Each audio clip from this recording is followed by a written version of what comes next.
جواب نہیں دیتا تھا، کوئی بینٹر نہیں ہوتا تھا، کوئی بحث و مباحثہ نہیں ہوتا تھا. لیکن آپ سامنے سوچئے کہ ایک ضعیف خاتون ہے، اپنے حق کے لیے لڑ رہی ہیں، اپنے حق کے لیے بات کر رہی ہیں، تو رسول اللہ بھی برا نہیں مان رہے، صحابہ بھی برا نہیں مان رہے، بلکہ فیل کر رہے ہیں، انہیں احساس ہو رہا ہے کہ اس عورت پر مشکل وقت ہے، وہ اپنے آپ کو اس مشکل سے نکالنے کے لیے اپنے حق کے لیے کھڑی ہو رہی ہے. ماشاءاللہ، سبحان اللہ. مولا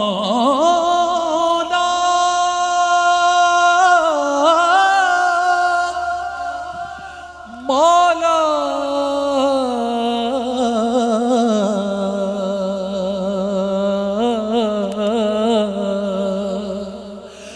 مولا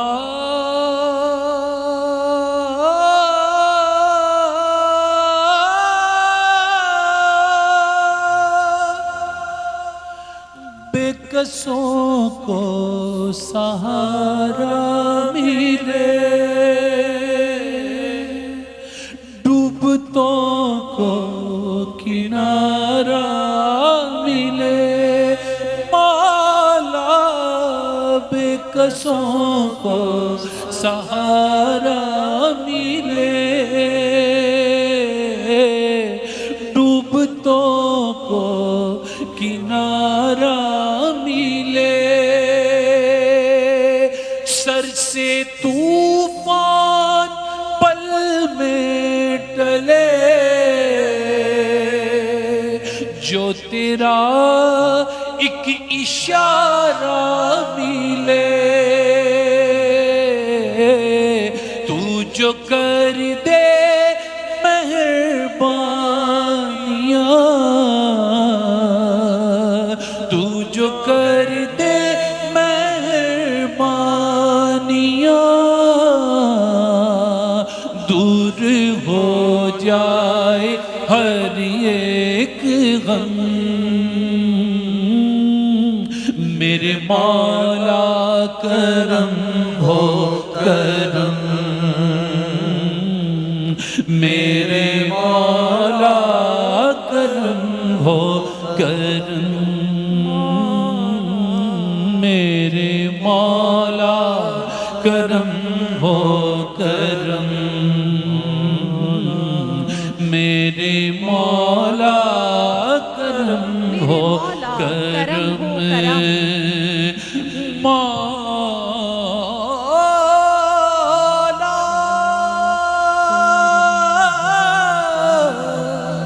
اب ایک طرف جتنے صحابی وہاں موجود ہیں وہ بھی آپ دیدہ ہیں، اور اب دوسری جانب حضرت خولہ بنت ثعلبہ رضی اللہ تعالیٰ عنہ، جب انہوں نے اپنے بچوں کو در بدر ہوتے ہوئے اور اپنے بسے بسائے گھر کو ٹوٹتے دیکھا، تو وہی مسجد نبوی کے ایک کونے میں جائے نماز بچھائی اور اللہ سے فریاد کرنے لگی، اے پروردگار، اے رحمان و رحیم، ایک بے بس بیوی، ایک مجبور ماں اور تیری مظلوم بندی تیری بارگاہ میں یہ فریاد لے کر آئی ہے کہ اس بڑھاپے میں مجھے در بدر ہونے سے بچا لے. اے اللہ، اپنے حبیب پر کوئی حکم نازل فرما اور میرے بسے بسائے گھر کو ٹوٹنے سے بچا لے. حضرت خولہ اللہ کی بارگاہ میں اس طرح بلک بلک کر روئی اور ایسی دردناک فریاد کی کہ عرش معلیٰ بھی ہل گیا. اللہ کی رحمت جوش میں آئی اور ہماری شہرک سے بھی زیادہ قریب موجود ہمارے رب نے حضرت جبرائیل امین کو حکم دیا کہ جاؤ میرے حبیب کو یہ پیغام پہنچا دو اور میری یہ آیات سنا دو، جس کا ترجمہ آپ کے سامنے رکھیں گے. قرآن کی آیات کا ترجمہ: بے شک اللہ نے اس عورت کی بات سن لی ہے جو آپ سے اپنے شوہر کے بارے میں تکرار کر رہی تھی اور اللہ سے فریاد کر رہی تھی، اور اللہ آپ دونوں کے باہمی سوال و جواب سن رہا تھا. بے شک اللہ خوب سننے والا، خوب دیکھنے والا ہے. تم میں سے جو لوگ اپنی بیویوں سے زہار کر بیٹھے ہیں، یعنی یہ کہہ بیٹھے ہیں کہ تم مجھ پر میری ماں کی پشت کی طرح ہو، تو یہ کہنے سے وہ ان کی مائیں نہیں ہو جاتی. ان کی مائیں تو صرف وہی ہیں جنہوں نے ان کو جنا ہے، اور بے شک وہ لوگ بری اور جھوٹی بات کہتے ہیں، اور بے شک اللہ ضرور درگزر فرمانے والا، بڑا بخشنے والا ہے. سبحان اللہ. ہوا ہے نہ مایوس تیرا سوالی، اللہ ہوا ہے نہ مایوس تیرا سوالی، گیا تیرے در سے نہیں کوئی خالی، غریبوں پہ تو رحم کر یا الہی، میں سب کی طرف سے دعا مانگتا ہوں، کرم مانگتا ہوں، عطا مانگتا ہوں، الہی میں تجھ سے دعا مانگتا ہوں۔ ناظرین کرام، رسول اللہ کی ایک پریشان حال صحابیہ حضرت خولہ اللہ کی بارگاہ میں ایسا روئی اور گڑ گڑائی کہ اللہ نے زہار کی تائید میں کوئی حکم جاری نہیں فرمایا، بلکہ ایک نیا حکم نازل فرما دیا، نیا قانون عطا فرما دیا، قرآنی آیات ایک کے بعد ایک نازل فرما دی، بلکہ اللہ کو اپنے رسول اور ان کی صحابیہ کے مابین جو گفتگو ہو رہی تھی وہ اتنی پسند آئی کہ اس سورت کا نام بھی مجادلہ یعنی بحث و تکرار ہی رکھ دیا۔ اللہ اکبر۔ ناظرین کرام، ہمارا رب جو دلوں کے حال سے خوب واقف ہے وہ جانتا تھا کہ حضرت خولہ کی یہ بحث و تکرار کسی ذاتی بغض یا اناد کی بنیاد پر تو ہرگز نہیں تھی، بلکہ اپنے حق کی وصولی کے لیے ہے۔ اس لیے نہ صرف ان کے اس مسئلے کا حل عطا فرمایا بلکہ اگلی آیات میں اس کے کفارے کا طریقہ بھی بتا دیا۔ سورہ مجادلہ کی ہی آیات ہے 3 اور 4، ترجمہ آپ کے سامنے رکھیں گے۔ ترجمہ ہے، اور جو لوگ اپنی بیویوں سے زہار کر بیٹھیں پھر جو کہا ہے اس سے پلٹنا چاہیں تو ایک غلام یا باندی کا آزاد کرنا لازم ہے قبل اس کے کہ وہ ایک دوسرے کو مس کریں۔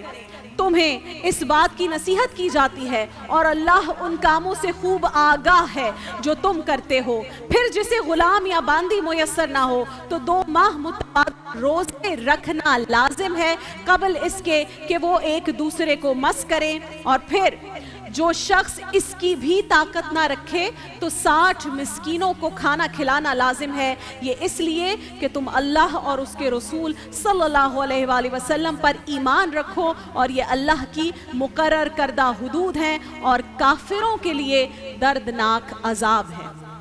رسول اللہ صلی اللہ علیہ وآلہ وسلم نے جب یہ آیات پڑھ کر سنائی تو حضرت خولہ کی خوشی کا کوئی ٹھکانہ نہ رہا۔ آپ فوراً اپنے گھر روانہ ہوئی، اپنے شوہر کو بھی یہ خوشخبری سنائی، کیونکہ ظاہر ہے وہ بھی اس سے پلٹنا چاہتے تھے جو غصے میں کہہ دیا تھا۔ ان کے شوہر حضرت اوس بن صامت رضی اللہ تعالیٰ عنہ بھی یہ خوشخبری سن کر اللہ کے حضور سجدہ ریز ہو گئے، شکرانے کے نوافل ادا کیے۔ وہ خود بوڑھے تھے، عمر زیادہ تھی، اور اللہ نے کفارے کا جو طریقہ بتایا تھا وہ جاننے کے لیے فوراً بارگاہ رسالت میں حاضر ہوئے۔ رسول اللہ قائد و جہاں محمد مصطفیٰ صلی اللہ علیہ وآلہ وسلم نے حضرت اوس بن صامت سے فرمایا، مبارک ہو، اللہ نے تمہارے اس مسئلے کا حل عطا فرما دیا ہے، اور کفارے کے لیے اب 3 راستے ہیں، 3 آپشنز ہیں، عطا کر دیے ہیں۔ پہلا راستہ یہ ہے کہ ایک غلام یا باندی آزاد کر دو۔ حضرت اوس نے عرض کی، یا رسول اللہ، کوئی غلام یا باندی تو میری ملکیت میں ہے ہی نہیں جسے میں آزاد کر دوں۔ پھر رسول اللہ نے دوسرا راستہ بتایا کہ اچھا تو پھر ایسا کرو کہ 2 ماہ کے روزے 2 months 2 ماہ کے روزے تواتر سے رکھو۔ حضرت اوس نے فرمایا، عرض کی، میں بوڑھا آدمی ہوں یا رسول اللہ، میری بینائی کمزور ہو گئی ہے، اللہ کی قسم اگر میں دن میں 2-3 مرتبہ کھانا نہ کھاؤں تو میری نگاہ بالکل ہی ختم ہو جاتی ہے۔ یہ سن کر آپ صلی اللہ علیہ وآلہ وسلم نے فرمایا، تو پھر آخری طریقہ یہ ہے کہ 60 مسکینوں کو کھانا کھلاؤ، کفارہ ادا ہو جائے گا۔ پھر عرض کیا، یا رسول اللہ، خدا کی قسم میں اس کی استطاعت بھی نہیں رکھتا، اگر آپ صلی اللہ علیہ وآلہ وسلم میری کچھ مدد فرما دے تو پھر شاید میں یہ کفارہ، یہ جو آپشن تھا، یہ ادا کرنے کے قابل ہو سکتا ہوں۔ رسول اللہ صلی اللہ علیہ وآلہ وسلم نے اپنے غلام کی یہ بات سنی تو تبسم فرمایا، انہیں اپنی بارگاہ سے خود کچھ اناج عطا فرمایا اور باقی اناج اور اشیاء خورنوش کا انتظام صحابہ کرام نے فرما دیا، اور اس طرح الحمدللہ 60 مسکینوں کو کھانا کھلا کر کفارہ ادا ہو گیا، معاملہ حل ہو گیا، اور یوں الحمدللہ ایک صحابی اور صحابیہ کا گھر پھر سے آباد ہو گیا۔ سبحان اللہ سبحان اللہ سبحان اللہ۔ کہہ رہا ہے آپ کا رب انت فیہم، آپ سے کہہ رہا ہے آپ کا رب انت فیہم، آپ سے کیوں انہیں دوں میں سزائیں، آپ کے ہوتے ہوئے کیوں انہیں دوں میں سزائیں، آپ کے ہوتے ہوئے حال دل کس کو سنائیں، آپ کے ہوتے ہوئے کیوں کسی کے در پہ جائیں، آپ کے ہوتے ہوئے اپنا جینا اپنا مرنا اب مر جائیں، آپ کے ہوتے ہوئے حال دل کس۔ دیکھیے محفل رمضان لائیو ٹرانسمیشن روزانہ دوپہر 2 بجے سے صرف گرین انٹرٹینمنٹ پر۔